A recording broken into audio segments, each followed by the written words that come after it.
Aveugle, masseur thérapeutique professionnel et formateur en informatique, la cécité d'Anderson n'est pas un handicap pour lui. Nous découvrirons ce non-voyant dans une poignée de minutes. Et puis nous partagerons avec vous dans ce journal le témoignage d'un Ivoirien qui s'était rendu au Koweït à la recherche d'un mieux-être. Au lieu de cela, il fut vendu comme esclave.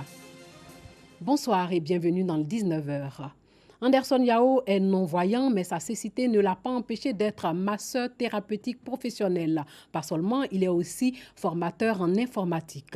Il a perdu la vue en 2003. Depuis cette date, Anderson n'a cessé de relever les défis liés à son handicap. Je vous laisse découvrir dans ce dossier de Dangui Dangui ce non-voyant hors du commun qui prouve une fois encore qu'il n'y a rien d'impossible.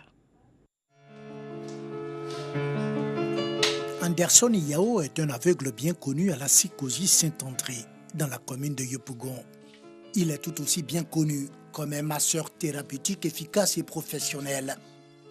Prêt à aller à son cabinet au quartier base CIE, toujours à Yopougon, il révèle qu'il n'a pas toujours été un aveugle.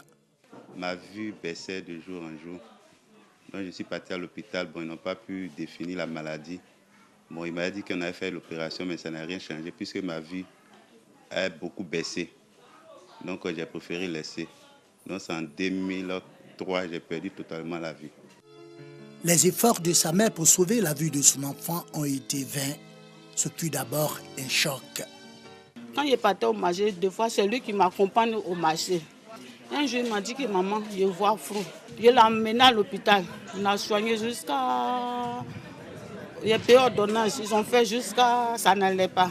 Au début, ça m'a fait pleurer. Je pleure, tout le temps je pleure. Aveugle et confiné dans la maison durant plusieurs années, le salut d'Anderson viendra du côté de la Fraîche Rosée. Cette organisation non gouvernementale au service des personnes handicapées de la vue lui a tendu la main. On nous a parlé d'un non-voyant qui était à Yopougon, Sikoji, non loin de Saint-André. Et nous sommes allés vers lui. On a vu que c'était vraiment quelqu'un qui avait du talent. À sa manière de parler, sa manière de faire. On a compris tout de suite que c'était quelqu'un, c'était un battant. Et qu'il fallait vraiment juste l'accompagner un peu pour que lui-même, il puisse faire éclore le talent qui était en lui. Anderson saisit aussitôt l'opportunité et jette toutes ses forces dans l'apprentissage du massage thérapeutique. Au bout de 6 mois, il obtient son certificat et se fait remarquer par son professionnalisme. Ce mardi matin, c'est sa mère qui l'accompagne à l'arrêt où il doit prendre un taxi pour se rendre à son cabinet.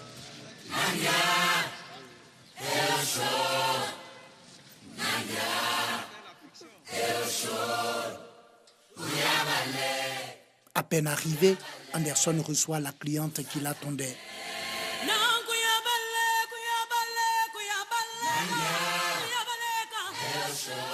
Au bout des séances de massage d'environ une quarantaine de minutes, chacune des clientes se sent beaucoup mieux. Quand il venait là, le pied me faisait mal.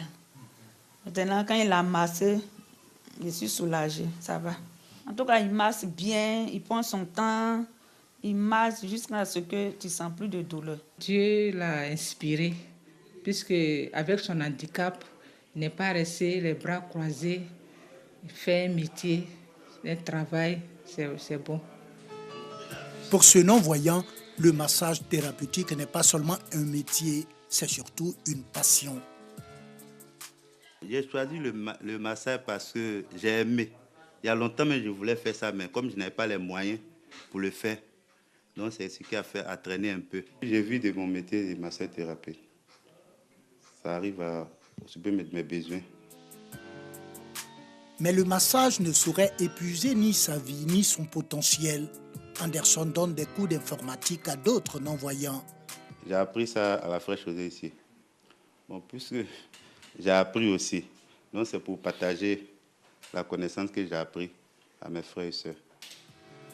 Malgré son handicap, Anderson, 37 ans aujourd'hui, fait la fierté de l'ONG Fraîche Rosée et surtout de sa mère. Les résultats qui nous viennent, les échos qui nous viennent, qui nous parviennent tous les jours, c'est que véritablement les gens sont satisfaits quand ils travaillent avec lui. Et ça, pour nous, on sera heureux quand demain il partira d'ici et qu'il aura vraiment son cabinet. Je suis fière de lui-même, je suis très content.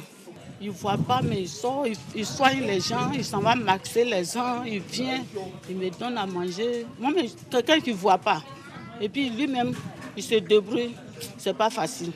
Donc je suis très content. Notre handicapé de la vue est déterminé à repousser ses limites pour non seulement se prendre en charge, mais aussi et surtout pour être utile à sa communauté. Mes projets sont énormes. Avoir une maison à travers le massage et avoir un grand cabinet, comme je l'ai dit là, pour pouvoir aider mes frères et sœurs.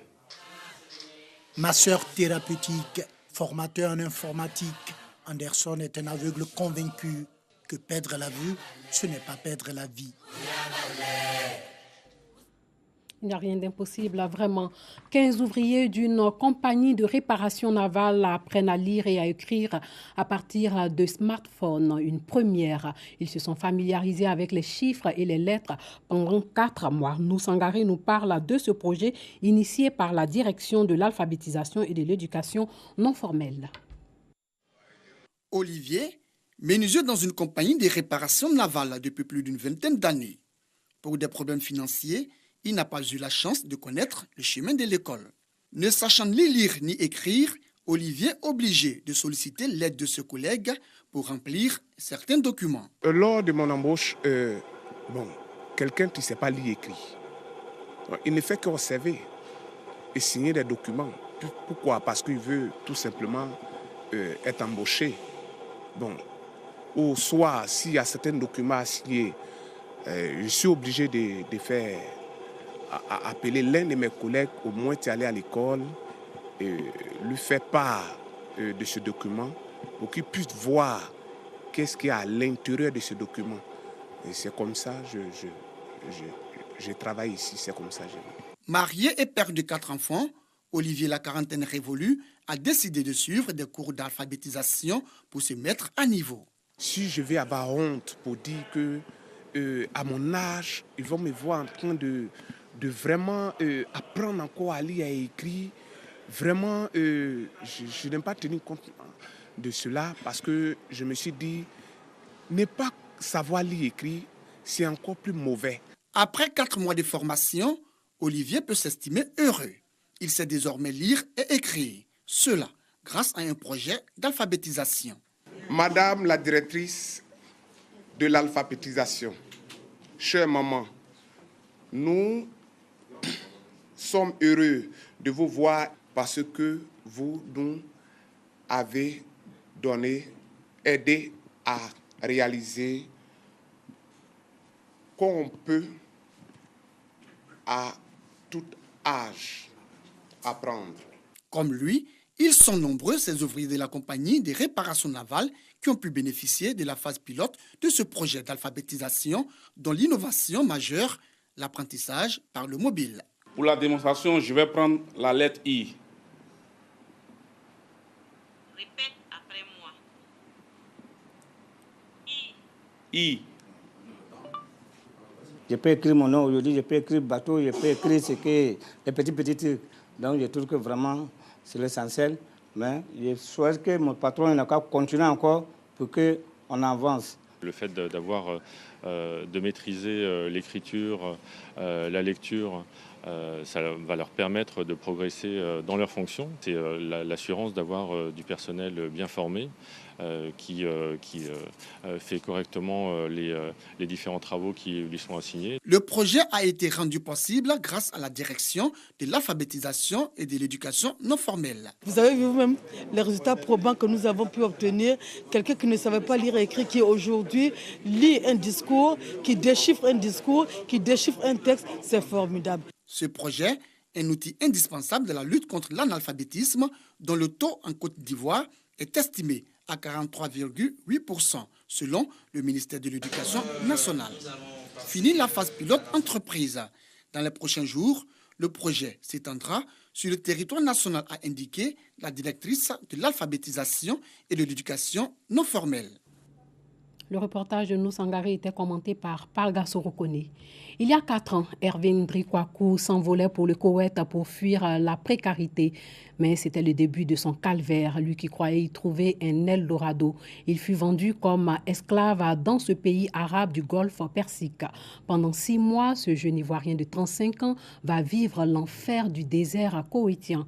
En 2016, il réussit à regagner la Côte d'Ivoire. Aujourd'hui, Hervé Ndri partage sa douleur dans un livre, La prison de l'immigration, un témoignage recueilli par Clément Boko. Je suis sorti hors de la Côte d'Ivoire, je me suis retrouvé au Koweït. J'ai vécu pas mal de difficultés là-bas.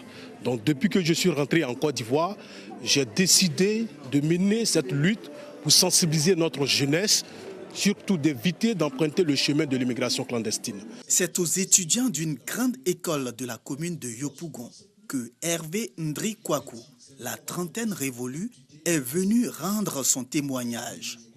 Comme certains jeunes de son âge, Hervé a voulu accroître ses revenus. La solution, se rendre coûte que coûte en Europe. L'aventure l'a conduit en 2015 au Koweït, où il a été contraint de travailler sans être payé, et cela dans la chaleur accablante du désert. Grâce à l'aide de certains Africains qu'il a rencontrés sur place, il réussit à s'échapper des mains de ses bourreaux qui lui ont rendu la vie difficile. De retour au pays, il raconte son calvaire à travers son livre intitulé « La prison de l'immigration ». Si vous voulez voyager, prenez surtout le bon chemin de façon légale. Vous pouvez aller faire vos études, apprendre et venir développer le pays. Mais toutefois qu'ils vont emprunter le mauvais chemin qui est l'immigration clandestine, le pays aura un retard sur le développement. Donc pour ne pas tuer ce développement que le président de la République vient d'entamer, il faut vraiment parler de ça à la jeunesse estudiantine, de pouvoir vraiment réveiller l'esprit pour dire qu'ici en Côte d'Ivoire, on peut rester pour avoir une vie normale. Pour les responsables du ministère des Ivoiriens de l'extérieur, l'action de Hervé est un relais de la sensibilisation que leur département a entamée. Nous sommes aujourd'hui à près de 4900 retournés de la Libye, donc vous voyez que le chiffre est énorme. Et nous avions constaté aussi que la proportion des femmes est en train de s'accroître. Et donc je pense que même si on ne peut pas enrayer, arrêter totalement, mais de freiner quand même ce mouvement-là. Le témoignage de Hervé et ses conseils, une histoire qui a touché profondément les jeunes venus à sa rencontre. Si je peux être à la tête, pouvoir décourager tous mes frères qui se lancent à l'aventure. C'est vrai, il y a le chômage, nous sommes en Afrique, il y a toutes les difficultés. Mais je les exhorte à pouvoir rester faibles. C'est vrai, c'est dur, mais avec l'aide de Dieu, ça ira. Donc je crois que l'immigration, pour moi, c'est quelque chose de vraiment très absurde. La Côte d'Ivoire est un pays particulier qui peut nous permettre de travailler. Donc pour moi en particulier, je préfère dire à mes frères ivoiriens de rester en Côte d'Ivoire pour faire un petit travail, pour se dépanner et pour aider les parents que d'aller dans les autres pays. Il faut rester dans ton pays parce qu'on est mieux que chez soi, ce que je peux dire. L'Eldorado, c'est aussi en Côte d'Ivoire et on peut mieux faire après nos études, être entreprenant et réussir notre vie active. L'entrepreneuriat, une solution proposée par l'auteur à cette conférence de presse. Depuis son retour du Koweït, Hervé Ndrikwaku s'est engagé dans la lutte contre les migrations irrégulières. Il est depuis 2017 le président de l'ONG LISAD, lutte contre l'immigration illégale, secours, assistance et développement. Sachez que 54 réfugiés ivoiriens ont regagné aujourd'hui la Côte d'Ivoire. Ils étaient réfugiés au Ghana après la crise post-électorale de 2010. Parmi eux, les ministres Émile Guirié-Oulou, Liabi Doyoua, Kofi Lazare, Nguessan Thomas, Angèle Nyonsoa, l'ancien ministre de la fonction publique Émile Guirié-Oulou, qui parlait au nom de la délégation ministérielle, a déclaré qu'ils ont décidé de rentrer au pays pour s'inscrire dans le processus de réconciliation. Ce rapatriement a été organisé par le ministère des Affaires étrangères et le Haut Commissariat des réfugiés. C'est le 148e convoi. Et puis c'est demain que la Chambre d'appel va tenir une audience sur l'éventualité de la libération de Laurent Gbagbo et Blé Goudé. Le 15 janvier, les juges de la CPI ont rendu une fin de non-recevoir dans les deux affaires Gbagbo et Blé Goudé en acquittant les deux hommes. La procureure Fatou Bensouda avait interjeté appel. C'est toujours le statu quo au Venezuela. Des milliers d'opposants vénézuéliens manifestent pour convaincre l'armée de tourner le dos au président Nicolás Maduro qui tente de serrer les rangs après l'autoproclamation de l'opposant Juan Guaido comme président par intérim. Pendant ce temps, le président élu mais contesté Nicolás Maduro propose d'organiser des élections législatives anticipées et les États-Unis, eux, accentuent leurs sanctions économiques. Voilà, c'est tout pour ce soir. Merci de nous avoir suivis.